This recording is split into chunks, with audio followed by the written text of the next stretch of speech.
Ya, vale. Vamos a empezar el capítulo final,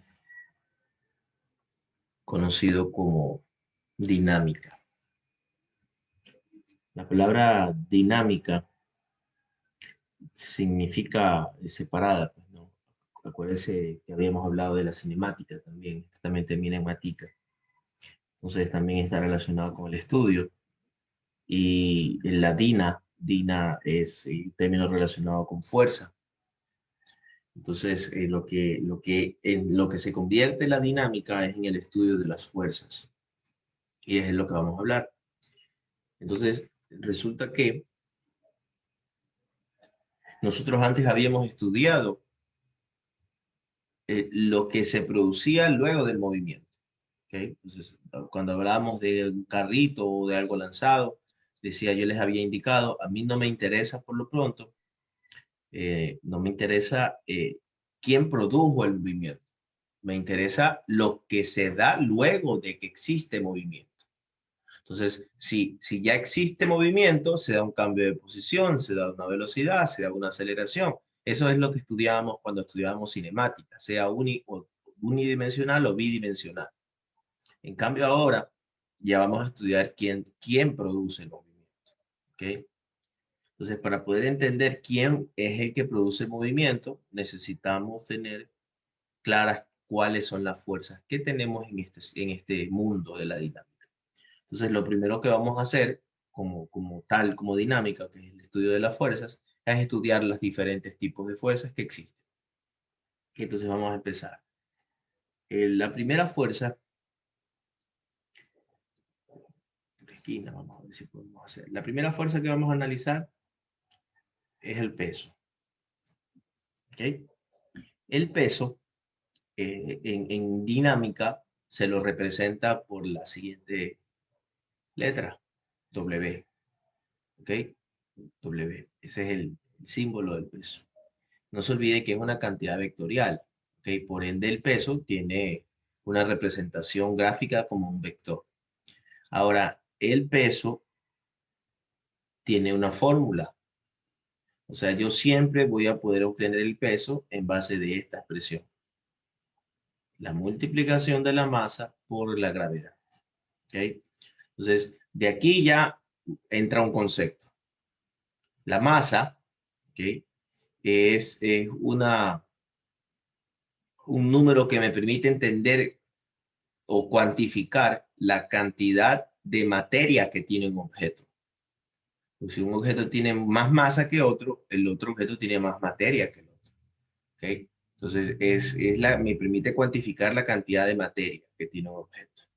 Entonces, en cambio, el peso me permite cuantificar la relación que existe entre la masa y el campo gravitacional de un planeta o de un lugar en el espacio. ¿Ok? Entonces, por ahí había yo hecho una pregunta en donde preguntaba si una persona tiene tanto de masa en un lugar, en otro lugar, ¿cuánto de masa tiene? La respuesta es la misma, porque la masa no cambia, la masa se mantiene en el espacio, ¿ok? En el tiempo. No, profesor, yo bajo de peso, sí, es verdad, baja su masa, pero no estamos hablando de condiciones de tiempos muy cortos. La masa no puede cambiar de forma tan abrupta, ¿ok? Entonces, la masa se mantiene constante. Lo que puede cambiar en un cuerpo, entonces, hablando de esta expresión, es el peso. Yo sí pudiera cambiar de forma inmediata el peso porque podría poner un objeto con masa constante en un punto y luego en otro punto. Y en ambos puntos existen gravedades diferentes, entonces yo tengo un peso diferente en ambos puntos. ¿Ok? Entonces, no se olvide de ahí del peso. Peso es igual a mg. Ahora, ¿cómo se grafica el peso? El peso siempre apunta hacia abajo, ¿sí? Siempre apunta hacia abajo. Te puedo yo tener un plano inclinado.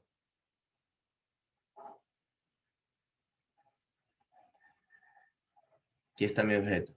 ¿Y hacia dónde va a apuntar mi peso? Hacia abajo. Mi peso siempre apunta hacia abajo. Eso es lo que tiene que acordarse. Siempre apunta hacia abajo. Profesor, yo puedo tener un objeto que está arrimado a una pared. Alguien lo empujó, alguien lo está sosteniendo. Eso es una pared. Alguien lo está sosteniendo, alguien lo está empujando. Es una fuerza, ahí mismo la. Pero ahí, en esa situación, no se lo dejo sin la flecha, pues si se lo dejo sin la flecha, ese bloque está en el aire. ¿Cómo se puede sostener en el aire? Imposible. Entonces le pongo esa flechita. ¿Okay? Pero el peso, ¿cómo sería? El peso siempre apunta hacia abajo, es lo que acabamos de decir. ¿Okay? Entonces, en dinámica, hay que aprenderse un sinnúmero de reglas. ¿Okay? No es como cinemática, que solo eran 3 reglitas, o sea, 3 fórmulas y el concepto, por ahí uno que otro concepto, ¿no? Que posición, que, que la gráfica de tal cosa con tal cosa que me da, o sea, eran cosas bien puntuales, pero, y era bastante variación, eran puntuales, pero era bastante variación, ¿okay? Porque teníamos por todos lados donde coger, acá no es mucho. Que entonces tenga bastante atención, bastante cuidado con las cosas que se están diciendo. Tenga su cuadernito al lado, vaya anotando, porque si solo va a anotar las 3 figuras y lo que acabo de poner por acá, puede ser que no sea suficiente. Entonces, anote también parte de lo que estoy diciendo. Entonces, mire, ve, ahí tengo 3 representaciones de peso, plano inclinado, plano recto y una pared arrimado.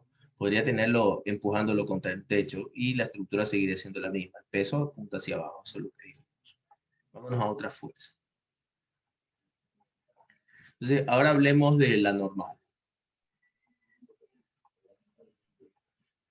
La normal, cuyo símbolo aquí es N. ¿Qué es la normal? El peso dijimos que es una expresión que nos permite cuantificar la cantidad perdón, la relación entre la masa de un objeto y el campo gravitatorio en el donde se encuentra el objeto. En cambio, ¿qué es la normal? Facilito el concepto. La normal es una fuerza de contacto, ¿okay? Fuerza de contacto, eso es la normal, es una fuerza de contacto que cumple 2 características. Cumple la característica de ser saliente del plano en contacto y perpendicular al plano en contacto. Esas son las características de la normal. ¿Okay? Entonces, una normal es una fuerza de contacto que cumple las características de ser saliente del plano en contacto y perpendicular a dicho plano en contacto. Entonces, la normal, bajo la premisa de lo que acabamos de decir,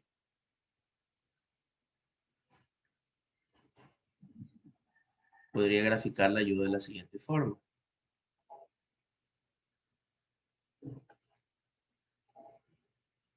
Miren, estoy ocupando los mismos ejemplos.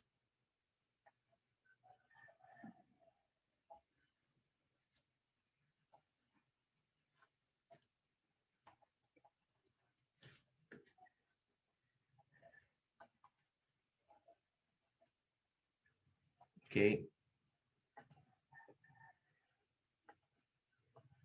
Normal.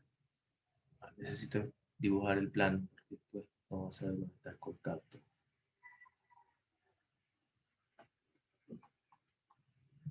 Ya, ahí sí. También debería haber dibujado plano. Ya, ahora. Este es el objeto encima del piso, ¿no? El plano. ¿Cómo grafico la normal? La normal tiene que ser perpendicular a la superficie en contacto, ¿ok? Y saliente de la superficie en contacto. Entonces, mire, aquí hay una superficie en contacto, ¿no? Entre el bloque y el piso. Entonces, si yo estoy viendo el bloque, la superficie en contacto sería el piso. Entonces, debe ser la fuerza normal, debe ser saliente. Con que yo la ponga aquí, ya estoy siendo saliente, pero tiene que cumplir el criterio de ser perpendicular a la superficie en contacto. Como la superficie en contacto es el piso, ahí ya estoy formando un ángulo de 90 grados, por ende, esta sería la normal. ¿Ok? Y ahí sí va a haber un cambio con respecto a las otras posiciones. Con respecto al peso, parece que es el contrario del peso, ¿ok? En la condición de horizontal. Pero ya cuando estamos hablando con inclinación, ya es diferente, porque el concepto era que sea perpendicular y saliente de la superficie en contacto. Entonces, mire, la superficie en contacto es aquí así, oblicua ya. Por ende, la normal debería ser oblicua también. Ahí ya estoy cumpliendo el criterio de ser perpendicular a la superficie en contacto y saliente de dicha superficie. Esta es mi normal. En el caso del lado izquierdo, la pared que está acá, la superficie en contacto está acá del lado derecho, Por ende, la normal debe apuntar hacia el lado izquierdo, perpendicular y saliente de la superficie en contacto. Esta es la normal. Ok, déjenme hacer una fuerza ahí, que eso está en el aire también. Tengo que quitarlo. Ya. Ahora sí, preguntas. Preguntas. Continúo. Ahora, pregunta que yo hiciera. Profesor, la normal no tiene fórmula. Porque el peso tiene fórmula. Peso es igual a m por g. ¿La normal no tiene fórmula? No, la normal no tiene fórmula. La única forma de encontrar la normal, bueno, hay dos formas por ahí de trabajar en encontrar la normal. La mayor parte del tiempo una normal se la encuentra por,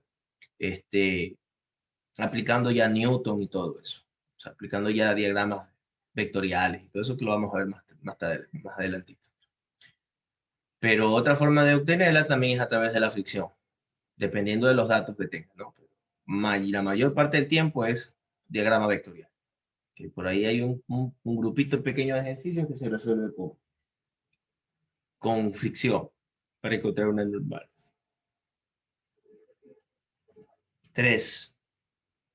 Tercera fuerza que vamos a analizar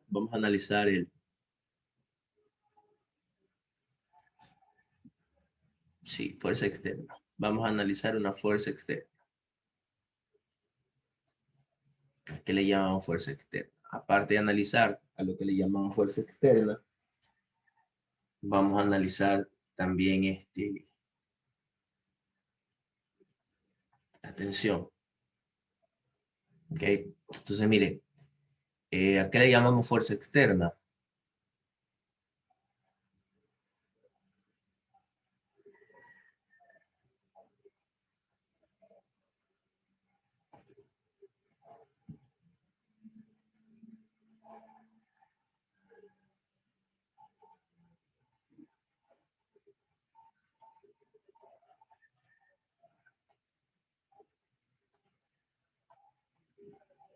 Ya.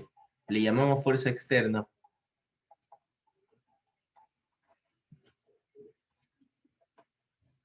a lo que ya habíamos graficado, bueno, en el caso del lado derecho. Ejemplo, este que está aquí, esa fuerza que está empujando a ese objeto es una fuerza externa. ¿Okay? Alguien tiene que estar haciendo. Entonces yo por aquí tendría este bloque acostado horizontalmente, viene, alguien puede estar empujando, ¿ok? Y ese empujar genera una fuerza externa. O alguien podría estar alando y ese alar produce una fuerza externa. Lo mismo acá. ¿Ok? Entonces, a eso le llamamos fuerza externa, cuando alguien está interactuando con nuestro objeto como un agente externo. ¿Ok? Pero también viene que aquí puse tensión. ¿Cuándo va a intervenir el conocido como tensión? El conocido como tensión va a intervenir cuando yo tenga una masa colgante. ¿Ok? Entonces, ahora yo tengo un objeto guindado a través de una cuerda con respecto a un lugar, en este caso con respecto a un techo. Está guindado allí, ese objeto allí tiene una tensión. Okay, que mire que yo lo pongo al lado de la explicación de lo que es fuerza externa, porque pueden ser consideradas similares. Okay. Se consideran similares, aunque son diferentes, ¿no? No es lo mismo hablar de una tensión que hablar de una fuerza, pero se podrían considerar similares. Okay. Porque si usted dice, usted reemplaza esta flechita diciendo que se llama tensión, pues nosotros sabemos que se llama tensión, un cable. Pero si usted la graficara en un diagrama de cuerpo libre, que ya lo vamos a ver eso más adelante. Y igual yo sé que la mayoría ya sabe que, ¿no? Si usted ve en diagrama de cuerpo libre una flecha para arriba, usted no sabe si es una tensión, usted no sabe si es una fuerza externa, usted solamente ve una fuerza, ¿cierto? Puede ser incluso hasta una normal, que si le ponen Fx, esa fuerza externa puede ser tranquilamente una tensión, y usted no lo sabe.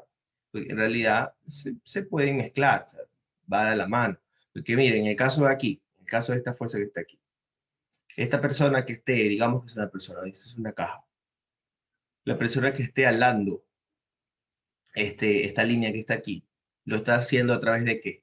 ¿A través de las manos? No necesariamente, ¿no? puede ser que enganche un cabito, una cuerda. Entonces, a la larga, esto que está aquí, la fuerza que está haciendo la persona, la está haciendo a través de una cuerda.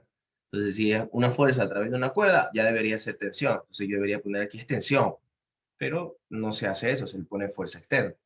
Fx, ¿ok? Fuerza externa. Entonces, es como que son similares las dos. ¿Ok? ¿Alguna pregunta? Profe, y en el caso de que sean dos objetos que se jalan mediante una cuerda. Ya le digo, es indiferente, es indistinto, porque tú le puedes poner fuerza externa como puedes ponerle tensión. Es dependiendo de cómo te guíes. Es más, a la larga todo esto que está aquí, tú podrías hacer un diagrama y en vez de poner normal, en vez de poner W, en vez de poner T o F, tú puedes poner a 1, a 2, a 3, a 4, porque para ti son vectores. Y tú estás haciendo es un diagrama vectorial. Lo que hacemos aquí es más o menos darte una estructura conceptos como para que tú puedas trabajar. Pero a la larga es, acuérdense lo que vimos en el capítulo 1, todo esto es una concesión a la que llegaron un grupo de personas para todos entendernos de qué estamos hablando. ¿Okay? Entonces ahí, si ya te digo que la tensión y la fuerza externa es lo mismo, en el ejemplo que me acabas de decir, es indistinto. Tú puedes ponerle cualquiera de las dos. Es más, puedes ponerle A1, y yo ya sé que estás hablando de esa fuerza. Que si está correctamente graficada, no necesito que me digas, ah, no, esta es tensión, no es fuerza externa, tiene cero. No, no, a la larga es una fuerza. Con que le pongas F1, yo ya sé que es una fuerza externa, siempre y cuando esté bien graficada. ¿Okay? Entonces no se preocupen por eso. ¿Alguna otra pregunta? Ya. Pero otra pregunta que hiciera yo, profesor, ¿y cómo hay una fórmula de fuerza externa? No, no hay fórmula de fuerza externa. La fuerza externa es algo o alguien la aplica. Que por lo general, esa fuerza es un valor dado. Por lo general, ¿no? Igual todo puede cambiar acá. Pero no hay una fórmula como el peso, que sí tenía una fórmula. ¿Okay? No hay una fórmula de... Ahora, vamos a hablar de otra fuerza.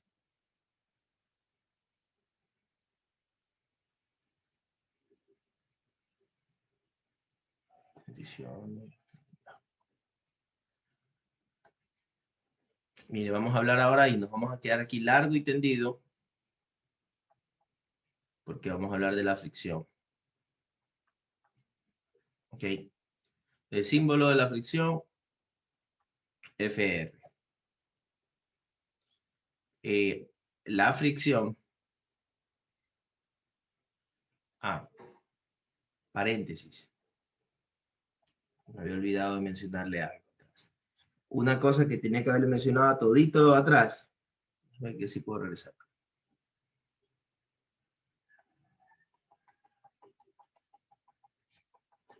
Olvidé mencionarle acá todas estas fuerzas que están aquí. Todas. Una cosa importantísima que necesitamos saber es qué unidades tienen. Pero resulta que todas las fuerzas, todas, absolutamente todas, sus unidades es el Newton. ¿Ok? Se lo escribe con N nada más. Newton. Esa es su unidad, el Newton. ¿Ok? Cuyo símbolo vendría a ser la N. ¿Ok? ¿De dónde? Al verlo así como tal, parece que fuera una unidad fundamental, porque solamente tiene una letrita y así se veía la fundamental. Por eso, cuando vimos esto en capítulo 1, yo le dije, apréndase de memoria las fundamentales. No se guíe por, las fundamentales solo tienen una letra. No, porque hay expresiones que tienen una sola letra, pero no son fundamentales. Esta no es una unidad fundamental, es una unidad derivada, que es una magnitud derivada.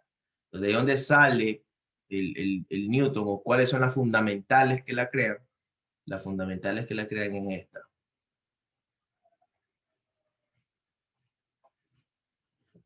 O sea, un Newton equivale a kilogramo, metro sobre segundo al cuadrado.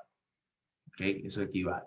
Entonces, ¿a qué equivale un Newton? Una pregunta por ahí me parece el día miércoles, de la semana pasada.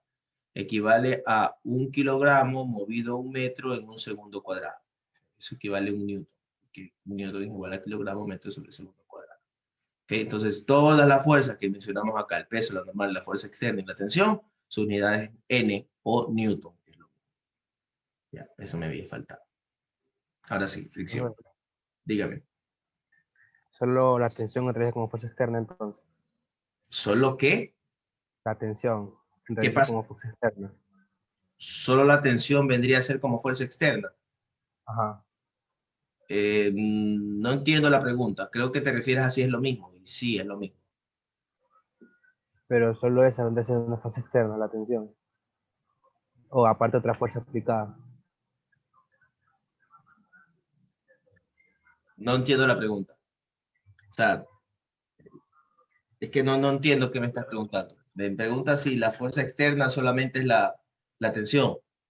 Es que ayer hubo una pregunta en el control de lectura y pedían ¿Ya? cuántas fuerzas externas estaban aplicadas al bloque. Ya. Ya bueno, yo conté como el peso y le hacía valer. Por eso estaba con esa duda. Y el peso, o sea, el peso lo consideraba como externo. Tengo que ver bien la pregunta, porque si nos da tiempo al final, me haces recuerdo de lo que me estás preguntando para revisar la pregunta. Ver si está bien formulada. De hecho, puede retrasar un poco la página, por favor. ¿Cómo? Si puede retroceder un minuto la página, por favor. No puedo retroceder porque estoy haciéndolo en vivo y es borrar todo. Ya lo pasamos algunas veces. ¿Okay? De hecho, estamos a la par. Lo de querer que lo retroceda es para tomar un cactus y no creo que sea aconsejable que le tome un cactus porque es bastante información que se está hablando. ¿Okay? Entonces, pónganse a escribir.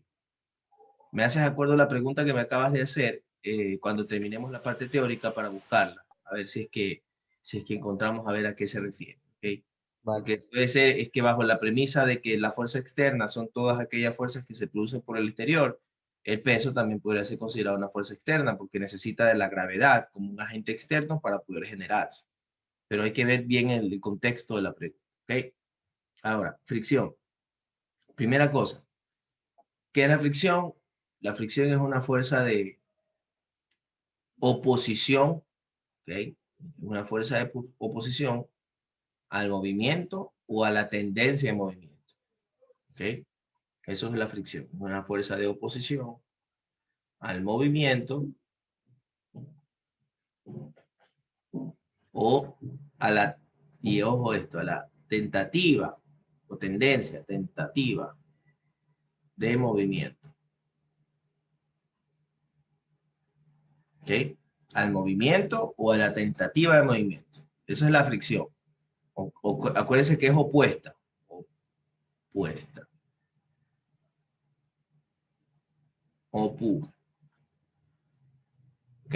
Opuesta al movimiento o a la tentativa de movimiento. Entonces, si usted se está dando cuenta, estamos hablando de dos cosas muy diferentes. Porque al hablar de opuesta al movimiento, estamos hablando de que un cuerpo se está moviendo. Y al hablar de opuesta a la tentativa de movimiento, cuando algo está tendiéndose a mover, no se está moviendo. ¿Ok? Entonces, esa tentativa de movimiento habla de un objeto que no está en movimiento. ¿Ok? Quiere moverse, desea moverse, pero no está en movimiento. ¿Ok? Entonces, ahí yo estoy describiendo dos situaciones totalmente diferentes. Por un lado, la existencia de movimiento y por otro lado, la tendencia o el deseo de movimiento. ¿Ok? Entonces, si hay dos tipos diferentes de conceptos, por así decirlo, de la fricción, entonces quiere decir que hay dos tipos de fricción diferentes. Y específicamente, sí, hay dos tipos de fricción diferentes. Esta fricción, que es opuesta al movimiento, se la conoce como fricción cinética. ¿Ok? FRK, cinética, fricción cinética. Mientras que este lado de acá, ¿no?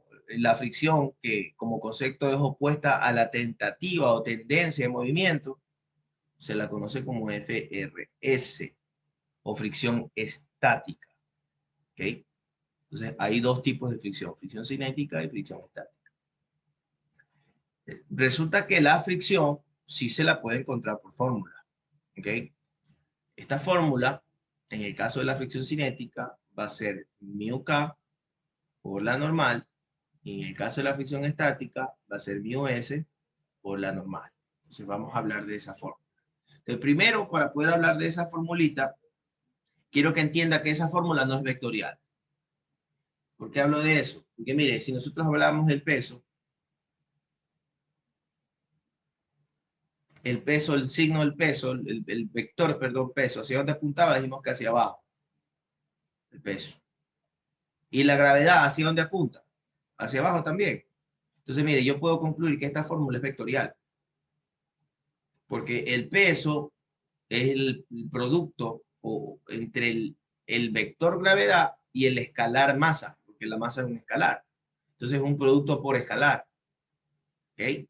O sea, este peso va a estar en la misma dirección de la gravedad siempre, pero dimensionado en base de la masa, que lo puede hacer o crecer o disminuir. ¿Ok? En cambio, esta fórmula que estamos viendo ahorita no puede ser así, no puede ser así. Porque mire, para poder entenderlo, necesito hacer una gráfica. Entonces vamos a hablar de en general, ¿no? No solamente específicamente con uno. Esto aplica para los dos. Si yo tengo mi objeto que está haciendo, se está moviendo ahí, imagínense, ¿no? Hay una fuerza externa, alguien instalando ese objeto hacia, obviamente la fuerza lo está dando hacia la derecha. De la fricción, ¿hacia dónde va a estar? Sentido contrario. Por ahí tengo mi fricción. No le pongo ni cinética ni estática, ya vamos a analizar eso. Pero mire, ahí está mi fricción. Si usted recuerda la normal hacia dónde apuntaba, saliente a la superficie en contacto. Ahí tengo mi normal. Saliente a mi superficie en contacto. Entonces, mire, esa fórmula, cualquiera de las dos, no es vectorial, porque si usted dice que la fuerza de fricción cinética, vectorialmente hablando, es μk por la normal, que es el único vector de esta expresión, no te cuadra. No es que la normal apunta hacia arriba y la fricción apunta hacia la izquierda. Miren, hay hasta un ángulo de 90 grados entre ellos. Y esto, como este es un escalar, no puede ser, porque el escalar lo que hace es que crezca o disminuya el vector. El vector n va a crecer o va a disminuir y va a dimensionarse base de la fricción, pero no va a estar en la misma dirección. Entonces, ojo, esta fórmula no es vectorial, es escalar. ¿Okay? Es escalar. Yo puedo encontrar la magnitud de la fricción cinética multiplicando la magnitud de la normal con un coeficiente. ¿Okay? Entonces, ahora sí. Ese mu, sea mu k o mu s, se llaman coeficientes. Coeficientes de fricción. Sea mu k o sea mu s, esos dos manes se llaman coeficientes de fricción. ¿Okay? Ahora, ¿qué es el coeficiente de fricción? Importante. Mire, un coeficiente de fricción es un número adimensional, no tiene dimensiones. Es un número adimensional que cuantifica cuán rugoso es una superficie.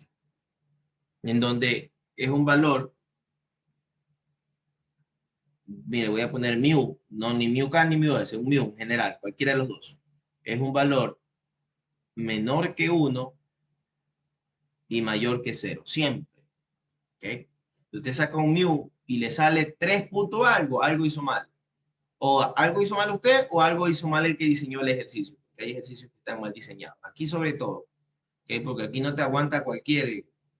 La letra aguanta, el papel aguanta cualquier error.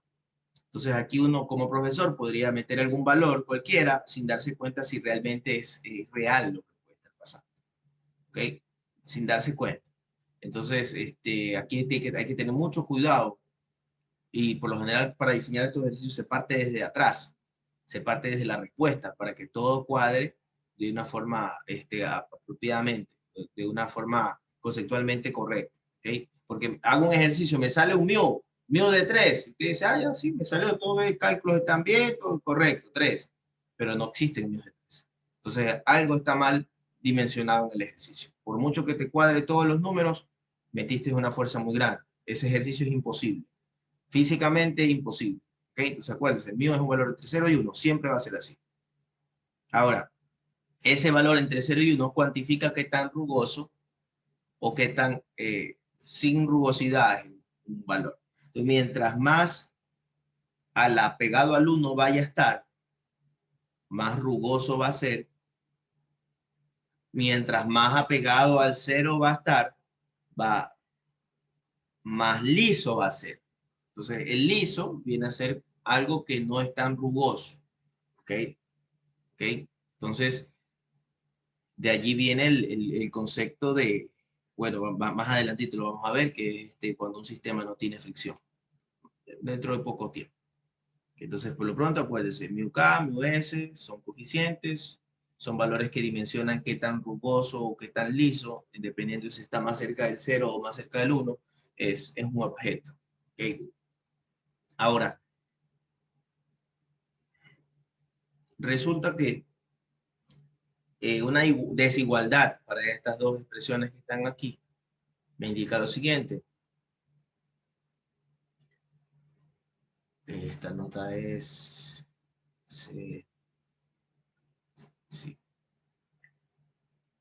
Esto se cumple siempre.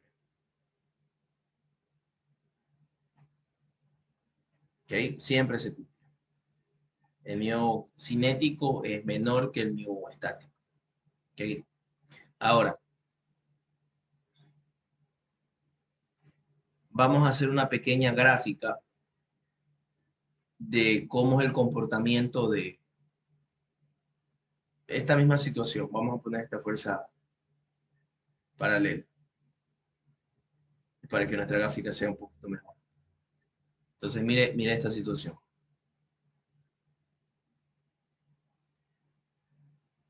Este diagrama que voy a hacer aquí, esta gráfica, es una gráfica de fricción versus fuerza. ¿Ok? Esta fuerza es esta F que está aquí. Por eso la puse paralela. Fuerza versus fricción. Yo voy a hacer que esta fuerza crezca. ¿Ok? Entonces el objeto está detenido. Y yo voy a empezar a aplicar una fuerza, empujar o alar, para ver cómo es el comportamiento de la fricción.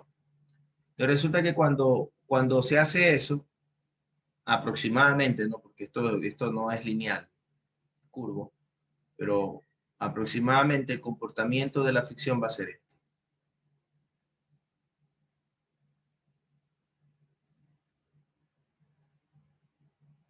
Ese que está allí es el comportamiento de la fricción. En donde, en este tramo que está aquí,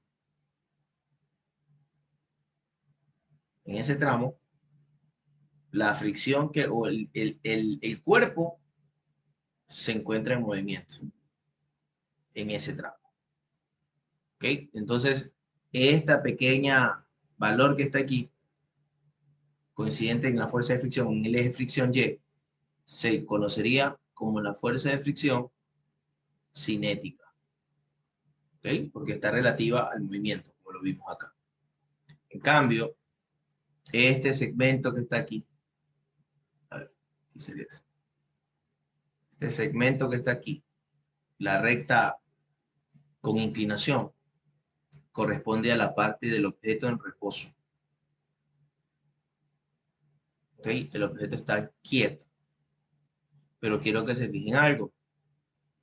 Dese cuenta que ese valor cambia con respecto a la fricción, cambia. Porque cuando yo tengo una fuerza F de este pedacito, mi fuerza de fricción es este pedacito que está acá.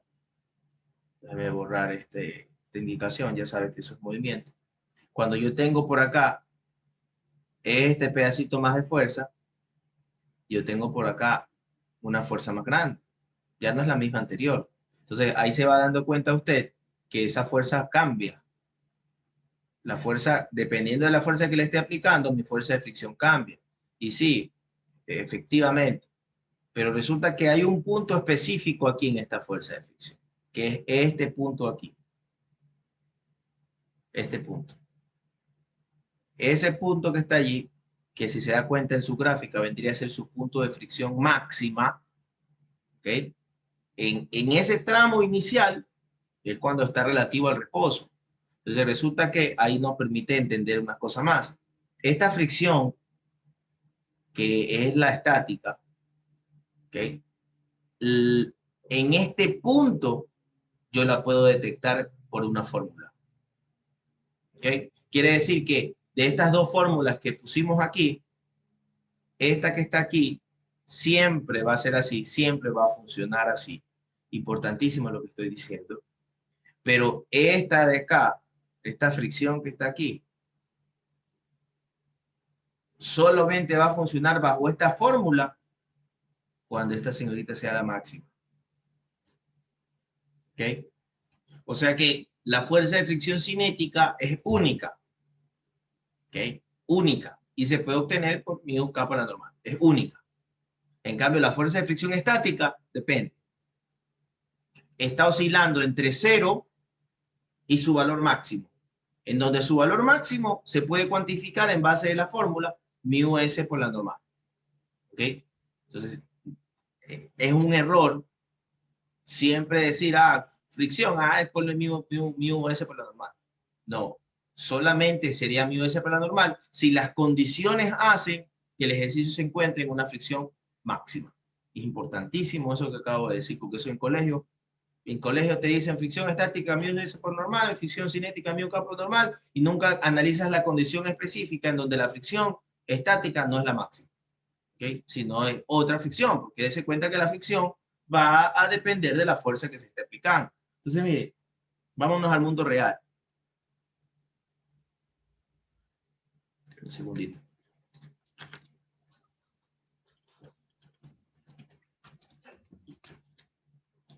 Vámonos al mundo real.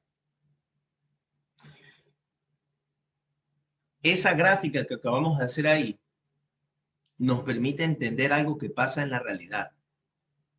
Si no le ha pasado, porque es vago, no ayuda en su casa, no le han enseñado, la verdad, no depende de usted, hay que enseñarle para que usted quiera hacer las cosas. Si usted se ha puesto a mover una nevera, están limpiando la casa, ¿no? Su mamá le pide que mueva una nevera o que mueva una mesa pesada, está solo usted, no está nadie más. Usted la quiere mover empujándola. Cuando usted empieza a empujar algo, al principio, la fuerza que usted le comienza a aplicar, esa fuerza aplica uno va tanteando, pues no a lo loco le lanza la fuerza, pues se puede caer, se puede romper. Usted empieza a empujar y se da cuenta que la fuerza que usted está poniendo no es suficiente. Usted pone más fuerza, no es suficiente, mete más fuerza. Ahí recién usted ve que empieza a moverse y la fuerza que aplicó usted, que es muy grande, para que empiece a moverse el objeto, en ese momento que el objeto ya se movió, la fuerza que usted aplica es pequeña en comparativa con la fuerza que necesitó para sacarlo del reposo. Entonces, uno cree, ¿no? De chico, en mi caso, creía que es como que se quedaba pegado el objeto. No es que cuando está estático, como que está pegado. Y cuando ya lo empiezo a mover y ya lo he sacado de ese despegar, ahí ya se puede mover con facilidad. Porque había cosas que la empujaba a dos manos para moverlas y empezaban a moverse y ya después con una sola mano se la empujaba. ¿Okay? Entonces, ¿por qué pasa eso? Por la gráfica que usted está viendo allí. El mío estático, el pico del mío estático, o sea, el mío estático máximo, fricción estática máxima, perdón, no el mío. La fricción estática máxima, mire, es mucho más grande que la fricción cinética. De hecho, está dimensionada a un valor. No recuerdo cuánto es ese valor porque eso no lo toman acá. Eso lo hacen adentro. Pero hay una estructura que te dice ya por lo general que una relación entre la fricción estática y cinética es que, qué sé yo, la fricción cinética es 1 punto tantas veces la fricción estática. ¿Okay? Entonces hay una reducción entre ellos. Por eso es que cuando empiezas a moverse el objeto, la fuerza que tú aplicas ya es mucho menor. Mírenlo en su gráfico. Aquí, en este instante que está aquí, la fuerza externa que tú estás aplicando hace que la fuerza de fricción, perdón, disminuya. ¿Ok? Disminuye. Entonces, y es verdad que aquí estamos haciendo que la fuerza aumente, ¿no? Pero ¿qué pasa si tú ya la dejas la fuerza de aumentar y la dejas estática? O sea, no la cambias, dejas la misma fuerza. El objeto se va a seguir moviendo. ¿Ok? Se va a seguir moviendo. De hecho, se va a mover, pero ya no va a acelerar, que ya vamos a hablar de eso más adelantito. ¿Ok? Pero es por esa razón que está usted viendo allí. No se ha dado cuenta, no lo ha hecho, nunca ha movido una nevera, nunca ha movido una cama. Hágalo. Más tarde que ya esté vago, no quiera ponerse a ver si es que es verdad, hágalo. Mueva de poco a poco, pero hágalo poco a poco. Empiece aplicando una fuerza pequeña y va a ver usted que no la puede mover. Y usted aplica una fuerza más grande, ya hasta que llega el punto en que ya se ha movido, y ya cuando se ha movido con la fuerza grande que tiene, disminuye la fuerza usted. Haga que la fuerza sea menor. Y usted va a darse cuenta que la fuerza que está aplicándolo para que esté en movimiento es mucho menor que la fuerza que usted aplica para que el cuerpo salga del reposo. ¿Ok? Preguntas. Preguntas.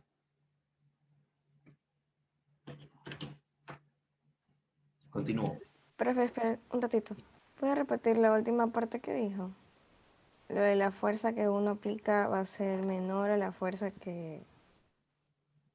¿Puede repetirla, por favor? La noto mejor. Sí, gracias. Fuerza de fricción cinética va a ser menor que la fuerza de fricción estática máxima. Es que esto va de la mano con esto. No es que la fórmula de ambas dimensiona el μk y el μs con la normal. Y la normal en un cuerpo es estática, es la misma. En ambos cuerpos va a ser, en ambas situaciones va a ser la misma normal. ¿Ok? Entonces, esto va a depender del μ. Si el μk es más grande que el μs, fricción cinética va a ser más grande que el μs. O sea, va a pasar eso. En este caso aquí es al revés, ¿no? El μk es mayor. Es menor, perdón. Por ende, la fricción cinética va a ser menor. ¿Okay? Profesor, una pregunta. ¿Mu sí puede tomar el valor de 1 cerrado? No, no puede, es imposible. Por eso aquí no te puse un menor igual. Solo menor.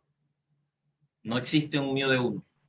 Ya, gracias. Sí, tiene que ser menor, siempre entre 0 y 1. De hecho, tampoco puede ser 0 porque eso entra en otro concepto que vamos a ver en un rato. ¿Ok? ¿Preguntas? ¿No? Chútica, yo ya mencioné mis exámenes. No, bueno, a mí no me tocó este tema. Yo ya hice mis preguntas, por cierto, tanto de la prueba el examen como el de recuperación. No me tocó nada de aquí, porque yo quería hacer un ejercicio de fricción utilizando gráfica.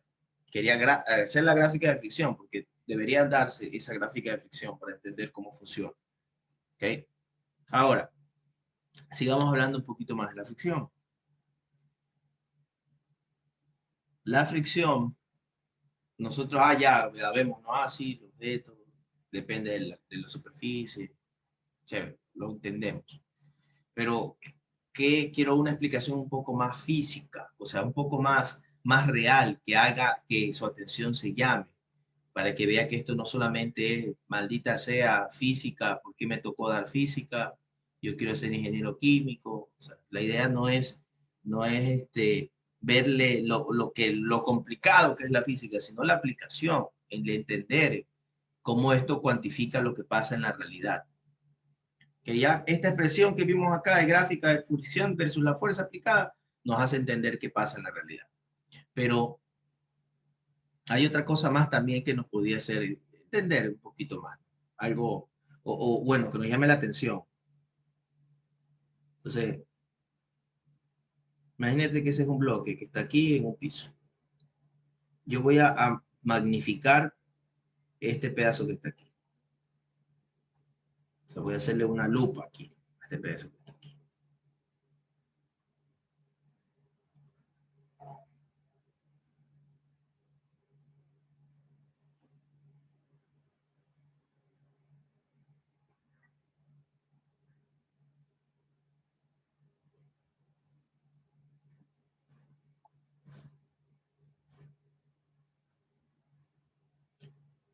Entonces, si yo le amplifico eso, ¿no? Hago un corte lateral y lo amplifico con un microscopio. Ojo que esto que le voy a explicar es una explicación superficial, ¿ok? Superficial. Y después le digo una explicación un poquito más profunda, un poquito nomás, porque no podemos llegar muy a la profundidad para que no se vuelva loco en el proceso. Vamos a hacer una explicación superficial. Mire, si yo amplifico el piso, usted lo ve, ¿no? Yo estoy aquí esto es un mesón de una cocina, esto que está aquí. O sea, en realidad esto debería ser una cocina, pero como yo estoy aquí es un cuarto donde se esperan personas, aquí es donde yo vivo por ahora. Esto es un mesón, yo lo estoy ocupando de escritorio, pero es en base como un mesón, ¿no? Que tiene, no es baldosa, ¿cómo se llama esta nota? Cerámica. Entonces, la cerámica normalmente usted dice, la cerámica es lisa.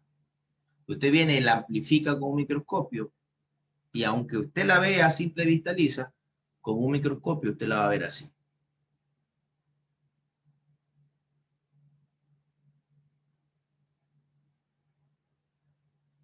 ¿Ok? Entonces, usted la amplifica súper, súper grande, y usted va a darse cuenta que la estructura a la que usted llama lisa, en realidad está hecho como montañas, como picos. ¿Ok? Comportamiento fractal. Repetitivo incluso a veces. Como picos. Ahora, ¿qué pasa si usted amplifica el cuadro, el bloque con el que está sostenido? Lo mismo. Usted va a ver el bloque, por muy liso que según usted lo vea, el bloque tiene picos también. Entonces, ahora imagine dos superficies que tienen picos juntas. Entonces, cuando usted tiene el objeto encima, reposando, la masa toda se aplana en ese pico y hay ciertos valores que se embonan. Por eso cuando usted lo quiere empujar y la fuerza que aplica es mucho más grande, porque todos esos valores están como que amarrados, como que si fueran un cierre ahí entre los dos mares. Entonces cuando usted ya lo ha empujado lo suficiente, por ahí alguno de estos picos que estaba trabado se rompe y genera que ese traba, ese agarrar, ya no esté. Y ahí usted puede empezar a mover el objeto. Y como este objeto, amplifico un pico nomás, imagínense, es un pico nomás. Y el objeto del otro, el de abajo.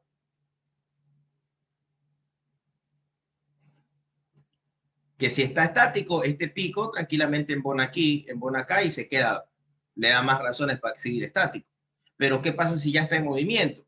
Cuando este man normalmente aquí estaría reposando en este hueco, ahora como va con velocidad, cuando tú te mueves con velocidad, el objeto no va a caer aquí, sino que hace una especie de tiro parabólico, mini tiro parabólico.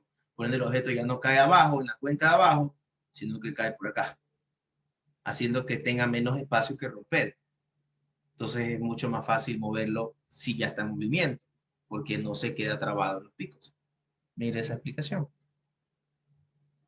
Entonces, en realidad lo que está pasando allí, que es lo que genera esa fricción, es ese rompimiento de una superficie que tiene estructura de picos o tiene una estructura irregular, porque realmente es irregular.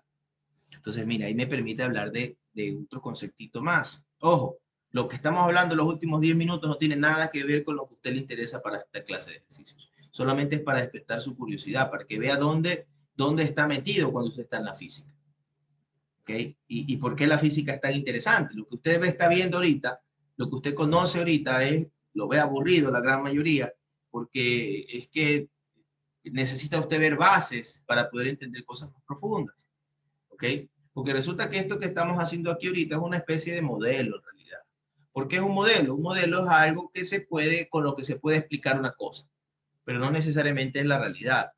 Esto me sirve para poder explicar algo, pero no necesariamente es la realidad.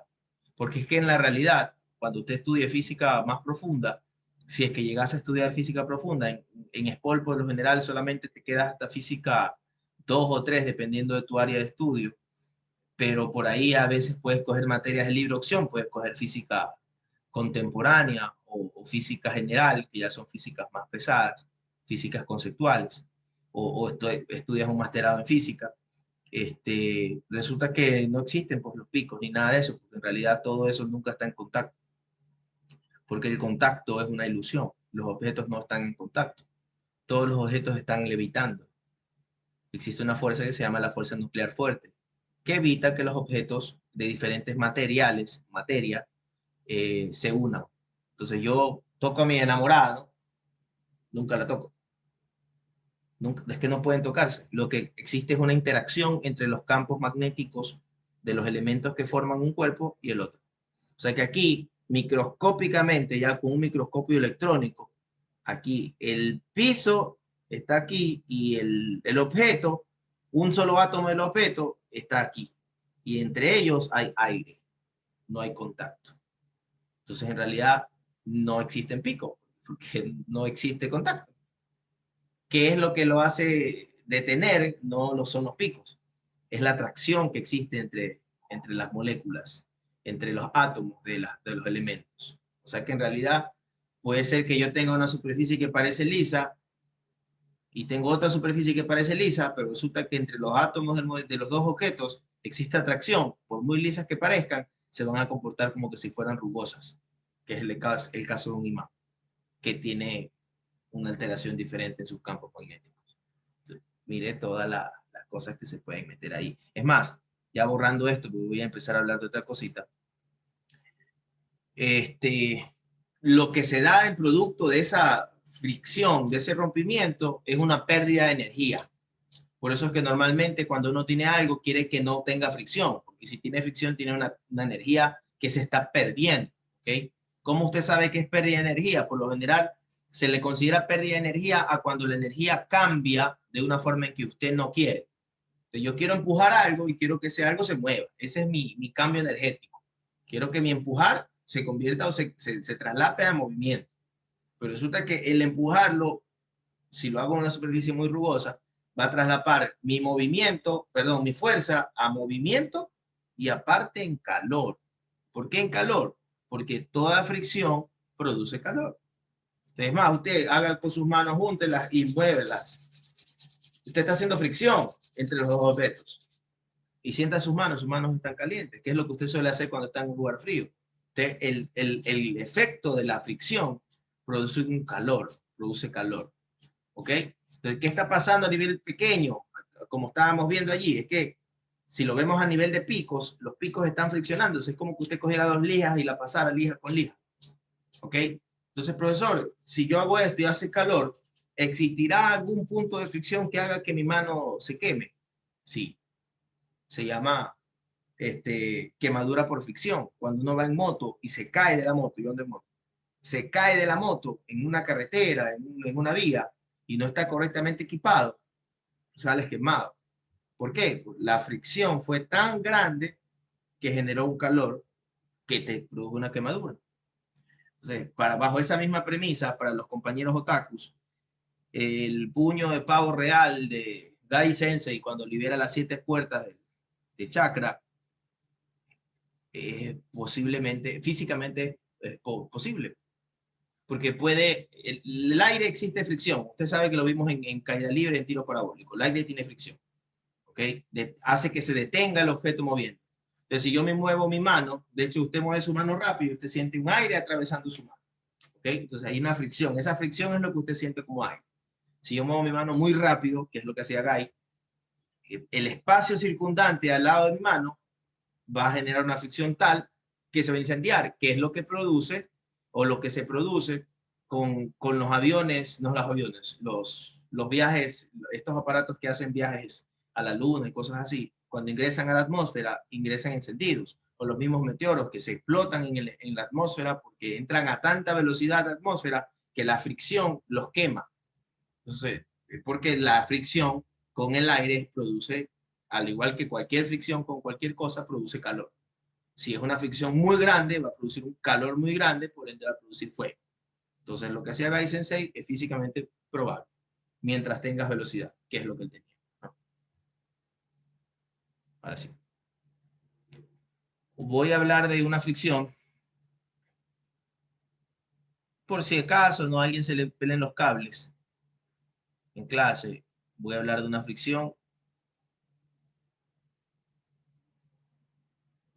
en una rueda. Ya terminamos aquí este tema de fricción y empezamos a seguir dándole cuerpo. Todavía no hemos hablado de leyes de Newton. Yo le dije, esta clase demora unas 3 horas y pico. Vamos recién hora y media, falta hora y media más.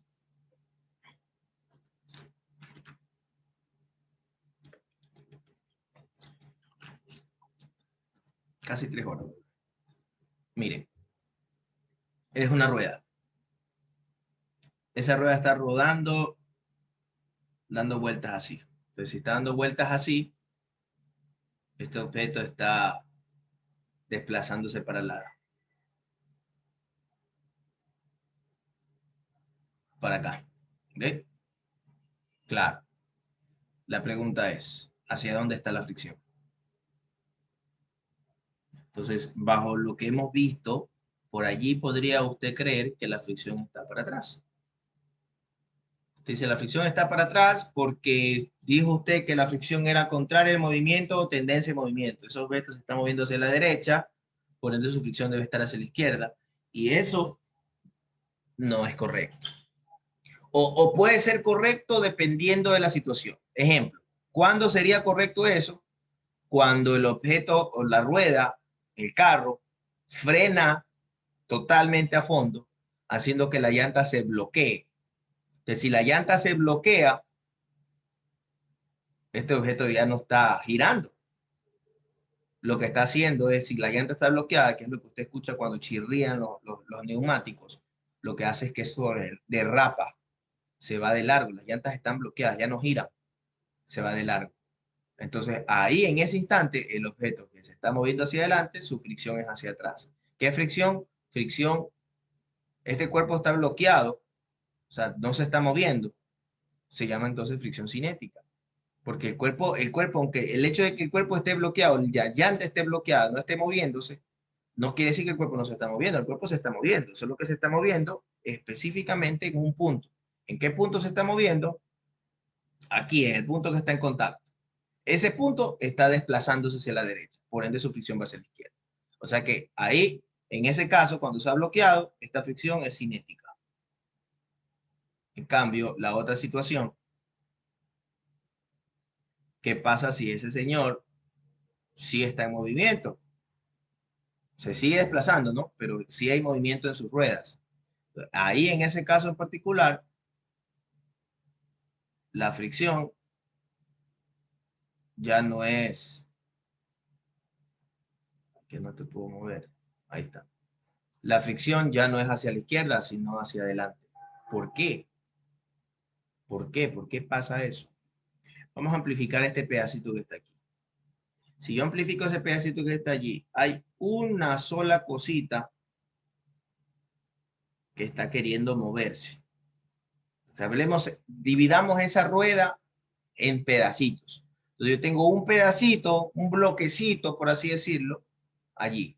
Y acá, en el aire, un poquito más arriba que él, está otro bloquecito, acá está otro bloquecito, acá está otro bloquecito, y así se va haciendo la parte de rueda, ¿no? A punta de bloquecitos que van desfasándose, para que lo entiendan. Punta de bloquecitos que se van desfasando. ¿Ok? Entonces, céntrese usted ahorita en este bloque que está aquí. Si este objeto se está moviendo, ¿no? Este es el objeto, la rueda. Este es el punto 1 de la rueda. ¿Qué pasó? Un segundo. Que algo le pasó a mi dispositivo. Ya regresó, no se vayan.